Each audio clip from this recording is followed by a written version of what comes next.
코로나가 전국적으로 심각하게 확산되고 있습니다. 오늘 발표를 보니까 어제 확진자가 1000명이 넘었다라고 이렇게 뉴스에 나오는 것 같더라고요.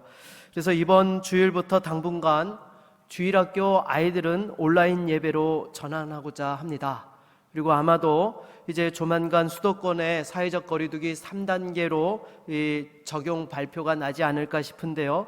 아마 우리 지역도 현재 2단계에서 2.5단계로 또 이렇게 상향 조치되어지고 교회도 또한 최소한 2단계 이상 적용되지 않을까 싶습니다.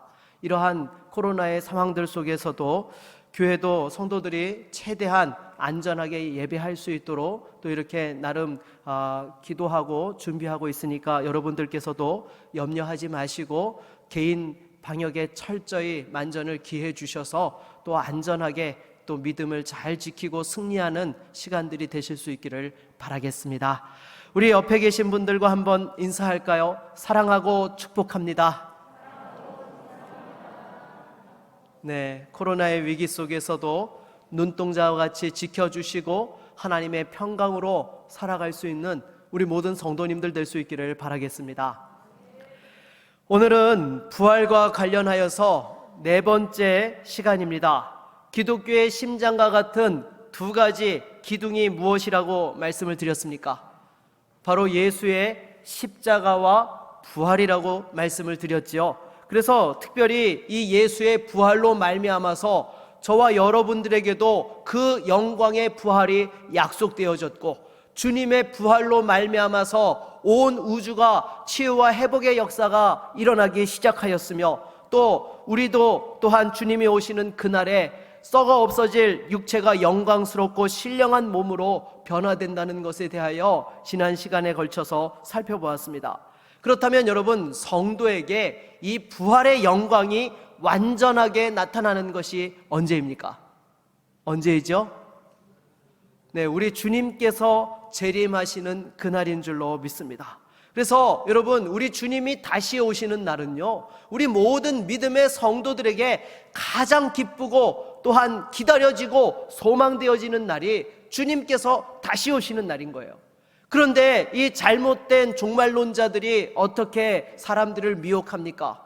믿음으로 제대로 살지 못하면 하나님 앞에 또한 징계받고 두려운 날이 될 것으로 이렇게 이야기하여서 많은 사람들이 믿음이 있다 하면서도 그날을 소망하기보다는 왠지 좀 주님께서 천천히 오셔야 될 것 같이 그러한 생각을 하는 그런 모습들이 너무나 많다라는 것입니다. 아니요, 여러분, 주님이 오시는 날은 이 세상에서 가장 기쁘고 복되고 소망된 날이 될 줄로 믿습니다.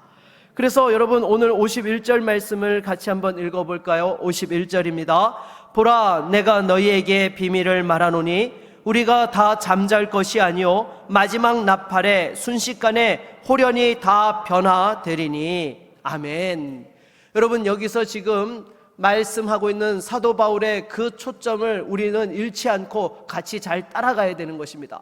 우리는 보통 주님이 재림하신다라고 이렇게 이야기를 하게 되면 가장 먼저 생각나는 것이 무엇입니까? 몇 날, 몇 시에 주님이 오실까? 언제 오실까? 이 날과 시에 대한 것을 자꾸 생각하는 그런 경향들이 있다라는 것입니다. 그런데 지금 바울 사도는 어떻습니까? 그 날과 시가 언제라고 전혀 이야기하고 있지를 않습니다. 주님이 재림하실 때에 일어나는 현상에 대해서 이야기하고 있는 것이죠. 그래서 주님이 재림하실 때에는 먼저 무엇이 이렇게 울려 퍼진다라고 말씀하고 있어요? 나팔 소리가 또한 울려 퍼지게 된다라고 이렇게 말씀을 하고 있는 것입니다. 이 나팔 소리가 울려지는 이유가 무엇인가 하면요, 여러분, 옛날 고대 전쟁에서 왕과 군대가 이 전쟁터에 나가서 승리하고 돌아올 때에 그 승리의 개선 소식을 알리는 첫 번째 신호가 무엇이었습니까? 바로 나팔 소리였다라는 거예요. 그래서 그 성 안에 있던 백성들이 나팔 소리가 빵빠레 터지면서 울려 퍼지면은, 아, 왕과 군대가 승리하고 돌아오는구나. 그 전까지 마음을 졸이고 기다리고 있었던 그 백성들이 그 나팔 소리에 감격에 차서 기뻐서 온 백성들이 다 뛰쳐나와가지고 왕과 그 군대의 개선 행렬을 맞이하였던 것입니다. 그런데 여러분, 우리 주님께서 다시 오시는 날이 바로 그와 같은 날이 된다는 것이죠. 사망 권세를 깨트리시고 우리에게 영원한 생명의 승리를 주시는 날로서 개선장군과 같이 우리 주님께서 이 땅에 재림하시게 된다라는 거예요. 그러니까 여러분, 그 나팔 소리가 울려 퍼진다라는 것은 우리 성도들에게는 더 이상 사망의 그 죄의 권세가 우리를 억누르지 못하고 완전히 자유케 되어지고 해방되어져서 영원한 생명을 누리는 그 기쁨의 감격의 날이 되는 것이 우리 주님의 재림의 그 날인 것입니다. 그리고 특별히 이렇게 나팔이 울려 퍼질 때에 어떠한 일이 일어난다라고 말씀하고 있습니까? 순식간에 홀연히 다 변화가 일어난다라고 말씀을 하고 있습니다. 여기서 순식간이라고 할 때 쓰여진 헬라어 단어가 무엇인가 하면요, 아톰이라는 단어입니다. 가장 작은 단위를 나타내는 그런 단어인 것이죠. 그러니까 우리 주님께서 오신다는 재림 나팔 소리가 들리면 천천히 주님이 오시는 그 속도에 맞춰가지고 이렇게 팔이 살아나고 다리가 살아나고 이렇게 눈이 띄어지는 것이 아니라 순식간에 그 몸이 변화되어진다는 것이죠.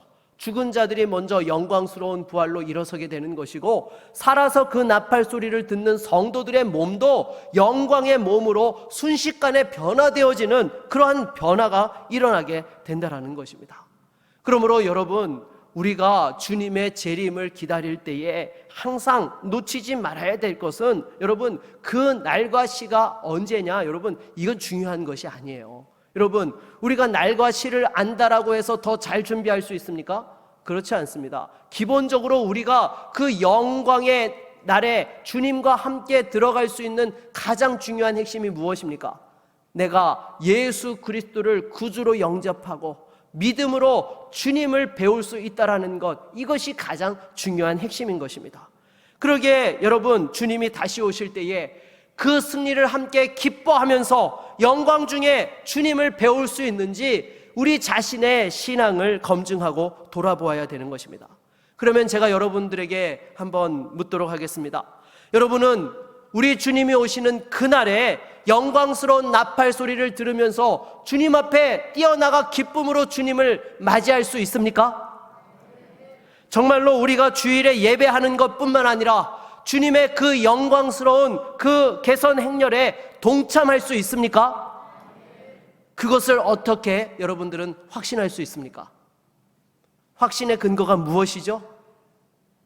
우리 로마서 10장 11절로 13절 말씀을 같이 한번 읽어보도록 하겠습니다. 같이 읽겠습니다. 성경에 이르되 누구든지 그를 믿는 자는 부끄러움을 당하지 아니하리라 하니 유대인이나 헬라인이나 차별이 없음이라. 한 분이신 주께서 모든 사람의 주가 되사 그를 부르는 모든 사람에게 부요하시도다. 누구든지 주의 이름을 부르는 자는 구원을 받으리라. 아멘. 여러분, 누가 그 영광에 참여할 수 있다고요? 주의 이름을 부르는 자들, 예수 그리스도를 나의 구주로 영접하고 고백하는 자들이 바로 우리 주님을 영광 가운데 배울 수 있게 되는 것입니다. 특별히 여기서 예수 그리스도를 나의 구주로 고백하고 따른다라는 것이 무엇입니까? 이것은 단순하게 입술만의 고백이 아니라는 거예요. 여러분, 이 부모가 자녀에게 사랑한다라고 이야기를 하면 그 사랑의 말이 어떤 말입니까? 정말 내 생명이라도 너를 위해서 줄 수 있다라는 그런 마음이 담겨져 있는 거 아니겠습니까? 여러분들, 부모가 자녀를 사랑할 때에 말로만 사랑하고 그래 네가 어떻게 되든지 나는 알 바 아니다라고 그렇게 사랑하는 부모는 아무도 없습니다. 그 말에는요, 힘이 실려 있고 정말로 어떤 희생도 감내할 수 있는 그런 고백과 결단이 담겨져서 삶으로 고백되어지는 것이 사랑한다는 그 고백인 것입니다. 바로 우리 주님을 향하여서 내가 예수를 구주로 고백하고 예수님만이 나의 주가 되신다라고 입술에 고백이 있을 때는요, 이 진실한 고백인지 아닌지 여부는 우리의 삶으로 뒷받침되어야 한다는 것이죠. 여러분들은 정말로 지난 한 주간 동안의 삶을 사시면서 어떻게 사셨습니까? 매 순간순간마다 주님 없이 살 수 없다라는 것을 고백하시면서 정말 예수님만이 나의 유일한 힘이 되시고 소망이 되시고 능력이 되신다는 것을 전심을 다하여 고백하면서 한 주간의 삶을 살아내셨습니까?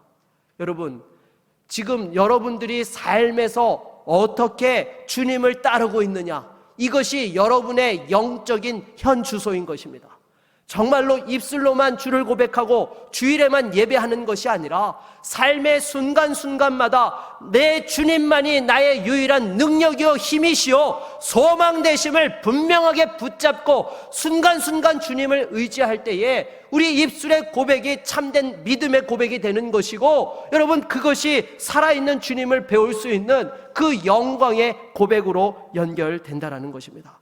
만약 일주일 동안 한 번도 우리 주님에 대한 생각을 하지 않고 여러분들께서 살아오셨다라고 한다면, 다시 한번 여러분의 삶의 구석구석에서 진실한 믿음의 고백이 울려 퍼질 수 있도록, 그렇게 여러분의 믿음을 다시 한번 하나님 앞에서 점검하는 그러한 시간들을 가질 수 있기를 바라겠습니다. 그래서 이처럼 신앙 고백이 넘치는 사람들은 주님이 다시 오심을 알리는 그 나팔 소리를 들을 때에 여러분 정말로 그것이 속히 들려지기를 사모하며 살아가게 되는 것입니다. 왜냐하면 그날의 완벽한 승리로서 그 기쁨을 우리가 누리게 된다는 것을 너무나 잘 알고 있기 때문인 것입니다. 이 기쁨과 감격은요, 내가 세상에서 경험할 수 있는 그 어떤 기쁨과 감격과도 비교할 수가 없는 거예요. 제가 어제 결혼식 주례를 했는데요, 신랑 신부가 결혼식 주례를 하면서 서약을 하면서 제가 묻는데 얼굴이 막 싱글벙글 하더라고요. 너무나 이 행복에 차서 기뻐가지고 서로 어쩔 줄 몰라 하면서 너무너무 좋아하는 거예요. 근데 여러분, 우리 주님이 오실 때의 그 기쁨은요, 우리가 결혼식 하던 그 날의 기쁨과 비교할 수 있겠습니까? 없겠습니까? 비교할 수가 없는 거예요. 여러분, 정말로 세상의 무엇과도 비교할 수 없는 그 영원하신 주님을 배울 수 있는 그 기쁨의 날이 된다라는 것이죠. 우리가 이 땅을 살아가면서 얼마나 많은 염려와 걱정과 고민을 하면서 살아가고 있습니까? 정말 하루하루 어떻게 살아야 될지, 무엇을 먹을까 입을까 염려하지 말라고 성경은 말씀하고 있지만, 우리 살아가는 순간의 기도의 제목들을 보노라면 어떻게 살아갈 건지 여러분 얼마나 고심하고 노심초사하면서 살 때가 많습니까? 사랑하는 자녀들을 어떻게 해야 될지, 또 육체의 그 건강의 문제들은 어떻게 해야 될지, 또 지금 이 코로나의 위기에 정말로 어떻게 하루하루 먹고 살아가야 될지 순간순간마다 너무나 그것이 힘들고 어려울 때가 많지 않습니까? 여러분, 왜 그렇습니까? 그것은 바로 우리가 죄로 말미암아서 사망에서 자유로운 인생이 되지 못하였기 때문이다라는 것입니다. 사망과 그 죄의 권세가 우리를 짓누르고 있기 때문에 세상 가운데서 염려와 걱정 가운데 살게 된다는 것이죠. 하지만 우리 주님의 그 재림의 나팔 소리가 울려 퍼지는 순간에 어떻게 됩니까? 이 사망이 완전히 이 땅에서 사라지게 되는 줄로 믿습니다. 그러니까 여러분 어때요? 무엇과도 비교할 수 없는 기쁨과 감격이 넘쳐날 수밖에 없는 거예요.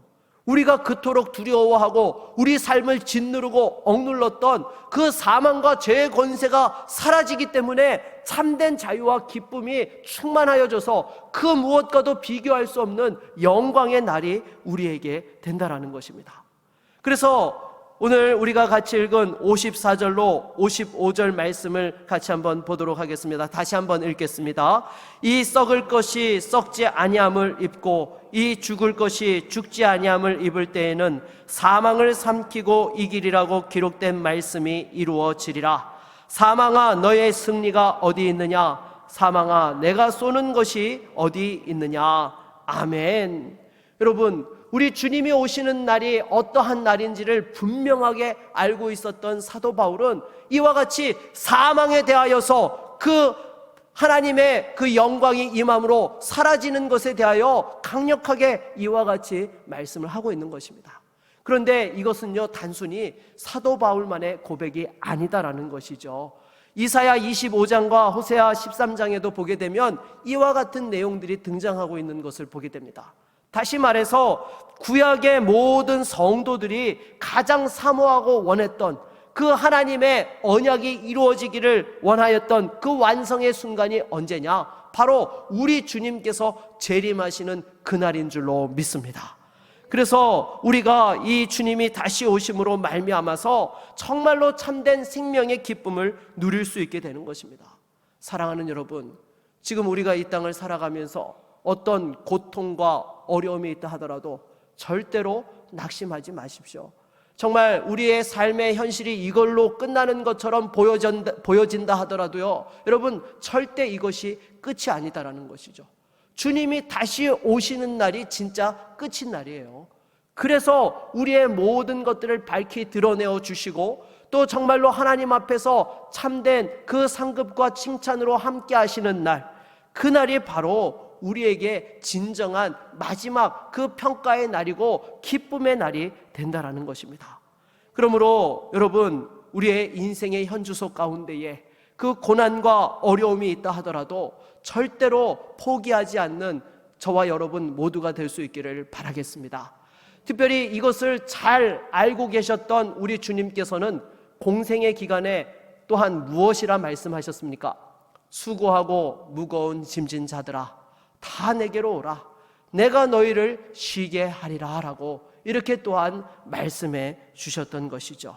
여러분, 오직 주님께 나아갈 때만이 참된 기쁨이 있고 평안이 있고 안식이 있는 것입니다.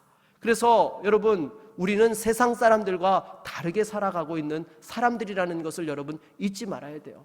세상 사람들은 어떻습니까? 이 사망의 두려움 앞에서 어떻게 해서든지 자기가 그 두려움을 해결해 보려고 인간적인 방법들을 사용하는 것이죠. 세상의 물질을 의지하려 하고요, 권력과 명예를 의지하여서 어떻게 해서든지 이 불안함들을 떨쳐내버리고 무엇인가 좀 마음의 안정됨을 추구하려고 그렇게 세상의 것들을 추구하는 것입니다.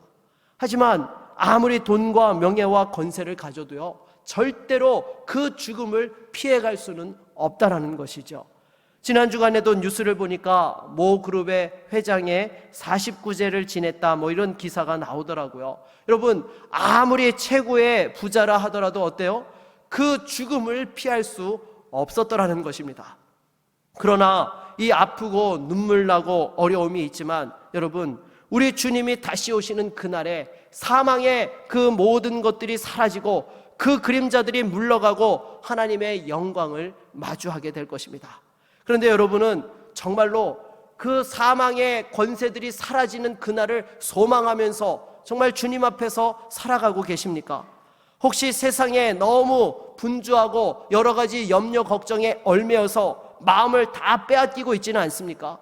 또 이 땅의 계획들이 너무 많아가지고 그 일들을 하기에 바빠서 거기에 빠져서만 살고 있지는 않습니까?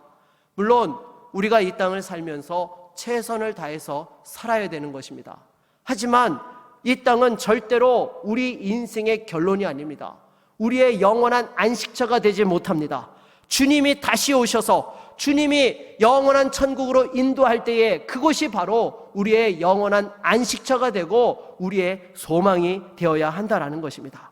그래서 이처럼 나팔이 울려 퍼지면요, 사망이 사라지게 되고 또한 율법이 더 이상 힘을 쓰지 못하게 되는 것입니다.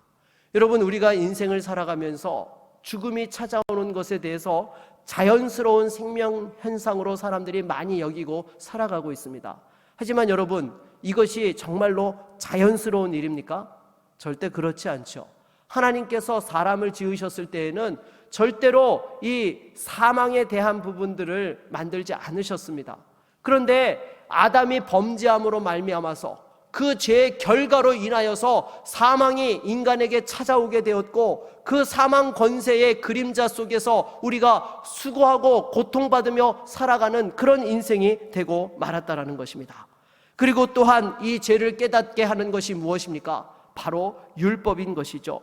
율법 앞에 설 때에 우리의 그 죄악된 것들을 깨닫게 되어지고 율법이 또한 우리를 정죄하는 그런 역할들을 하고 있는 것입니다. 하지만 여러분, 이 율법은요, 인간을 정죄하기만 하는 것이 아닙니다. 사실 거기에는 무엇이 담겨져 있어요? 저와 여러분을 향한 하나님의 마음이 담겨져 있다라는 것이죠. 하나님께서 사람을 만드셨을 때에 온전하고 완벽한 사람으로서 하나님과 교제하며 영원한 안식을 누리고 사랑하는 대상으로서 지으셨기 때문에 그 완전함을 이루기를 원하는 마음이 또한 그 율법에 담겨진 하나님의 또 다른 마음이다라는 것입니다. 사랑하는 여러분, 무엇보다도 다시 한번 주님이 오실 때에 우리가 이 땅에서 수고하였던 모든 믿음의 눈물과 그 헌신들이 또한 알알이 열매 맺히고 영원한 안식을 누리게 될 줄로 믿습니다. 그리고 이 사실을 분명히 알고 있었던 사도 바울은 계속해서 이렇게 고백하지요. 우리 57절 말씀을 읽어보겠습니다. 57절입니다. 우리 주 예수 그리스도로 말미암아 우리에게 승리를 주시는 하나님께 감사하노니 아멘. 여러분, 여기서 우리가 주의해서 보아야 될 부분이 있습니다. 무엇인가 하면 우리 주 예수 그리스도로 말미암아 승리를 주신다라는 것입니다. 여기서 승리를 주신다라고 하는 이 표현이 여러분, 과거에 일어난 승리를 말하고 있습니까? 아니면 미래에 일어날 승리를 말하고 있습니까? 네, 이 승리는요, 현재 진행형으로 지금 우리에게 주시는 승리를 말하고 있다라는 것입니다. 그래서 예수를 믿는 순간부터 주님 오시는 그날까지 여러분, 우리에게 무엇이 주어졌어요? 주님의 그 승리가 우리에게 주어진다라는 것입니다. 어떻게요? 예수 그리스도로 말미암아 우리에게 승리를 주시는 줄로 믿습니다.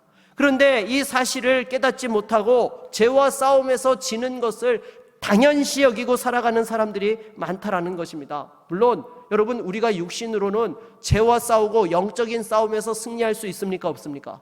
없습니다. 하지만 지난주에도 제가 말씀을 드렸지만 우리는 이와 같이 연약한 존재들이지만 죄와 싸워서 승리할 수 있는 존재가 되었어요. 어떻게요?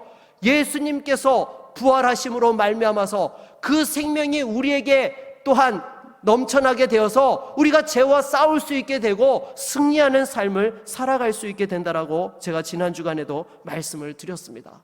그래서 여러분, 우리가 이 땅을 살면서 믿음으로 산다라는 것은요, 끊임없이 이 죄와의 싸움을 의미하는 것입니다. 영적인 전투를 의미하는 거예요. 이처럼 우리가 죄와 싸우고 영적인 전투를 한다라는 것이, 이것이 쉬운 일입니까? 어려운 일입니까? 어려운 일이죠. 이 어려운 일들을 감당하다 보면 우리에게는 어떤 마음이 생겨날까요?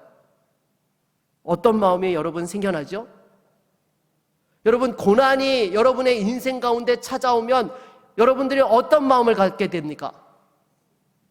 끝이 있기를 여러분 소망하잖아요. 네. 고난이 영원히 이어지기를 소망하는 분 계십니까?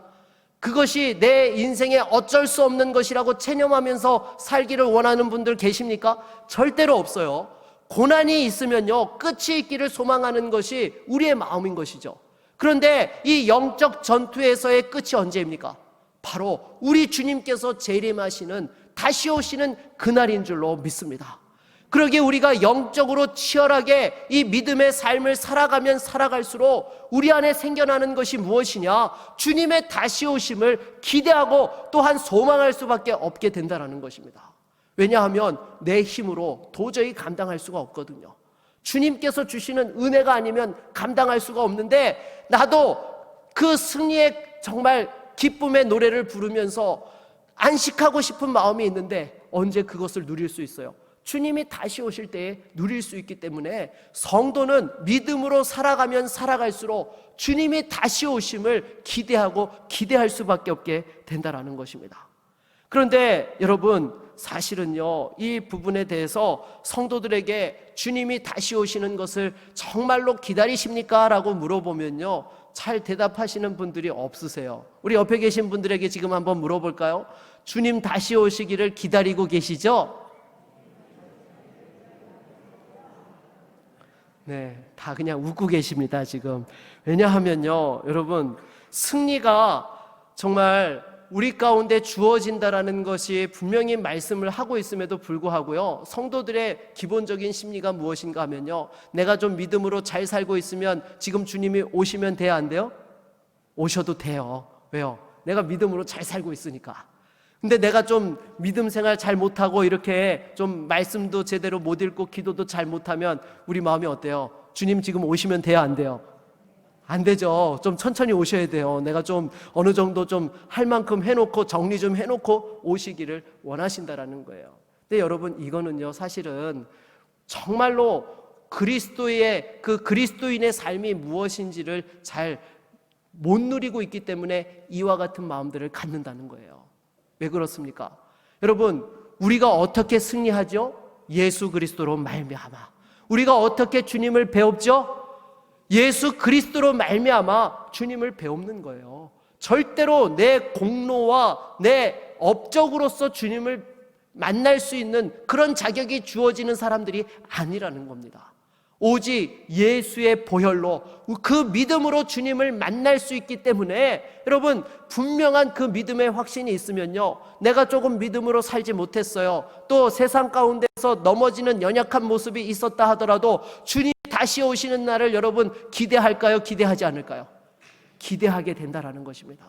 왜냐하면 그 자체로 너무나 기쁘고 감격되기 때문이다라는 것이죠.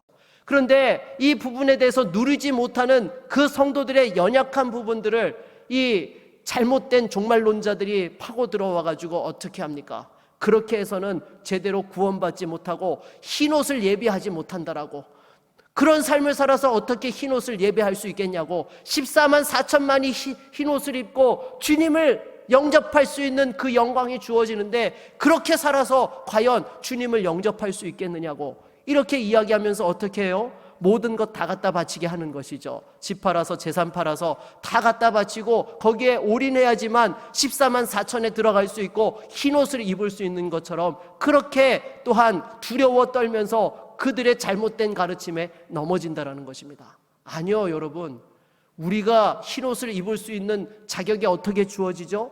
예수 그리스도의 십자가 보혈의 능력인 줄로 믿습니다. 오직 예수 그리스도를 믿음으로써 우리가 그 주님께서 허락하신 흰옷을 입게 되어지고 주님을 만날 수 있게 되는 거예요. 여러분, 우리가 이 세상에서 믿음으로 살다가 때로 세상과 타협하고 넘어지는 연약한 모습들이 있었어요. 그러면 그 순간 우리 주님께서 오셔가지고 너 더 이상 흰옷 입을 자격 안 된다, 내놔라, 흰옷 벗겨서 가지고 가시는 주님이십니까? 절대 그렇지 않다라는 것입니다. 우리 주님께서는 한번 흰옷을 입혀주시면 절대로 걷어가지 않으세요.